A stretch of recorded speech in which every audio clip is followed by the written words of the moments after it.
வணக்கம். நான் முனைவர் கி அன்பே இறைவன் அறக்கட்டளை ஒரு யோகாசனத்தை குறித்து பேசுவதற்கான வாய்ப்பை கொடுத்துருக்காங்க. இது சர்வதேச யோகா தினத்தை முன்னிட்டு நடக்கக்கூடிய நிகழ்வு.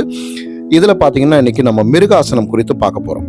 மிருகாசனம்னா என்னன்னா, ஒரு மிருகம் படுத்திருப்பது போல ஒரு காட்சியோட நம்ம யோகாசனத்தை பண்றோம்.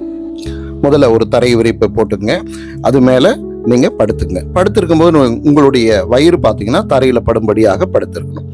இந்த யோகாசனத்தை நீங்க செய்யறதுக்கு அடுத்த என்ன செய்யணும் அப்படின்னா, உங்களுடைய கைகள் இரண்டையும் எடுத்து கன்னத்துல பொருந்தும்படியாக வச்சுக்கணும். இந்த படத்துல இருக்கிற மாதிரி பொருந்தும்படியாக வச்சுக்கோங்க. இந்த நேரத்தில் உங்களுடைய சுவாசம் மிக இயல்பாக இருந்தால் போதும். அதுக்கு பிறகு உங்களுடைய கால்களை, வலது இடது கால்களை முன்ன பின்ன நகர்த்துங்க. குழந்தைங்கள்லாம் படுத்துட்டு தொலைக்காட்சி பார்க்கும்போது இப்படிப்பட்ட ஒரு தோட்டத்தோடு நீங்கள் பார்த்துருங்க. அந்த மாதிரி முன்ன பின்ன காலை நகர்த்துங்க. அதுக்கு பிறகு தூரத்தில் ஒரு புள்ளியை உற்று பாருங்க. இதெல்லாம் செய்யறது மூலமாக உங்களுக்கு என்ன கிடைக்கும்னா, நம்முடைய உடல் தளர்ச்சி அடையும். கொஞ்ச நேரம் கழிச்சு உங்களுக்கு ஒரு புத்துணர்வு கிடைக்கும்.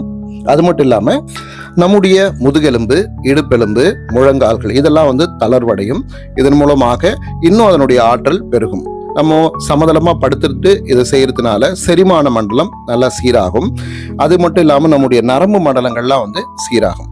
இது முழுமையாக நம்முடைய உடம்பை சீர் பண்ணுவதற்கான ஒரு சிறந்த ஆசனம். இந்த ஆசனத்தை நீங்களும் செஞ்சு பயனடையும் என்ற நம்பிக்கையில விடைபெறுகிறேன். நன்றி, வணக்கம்.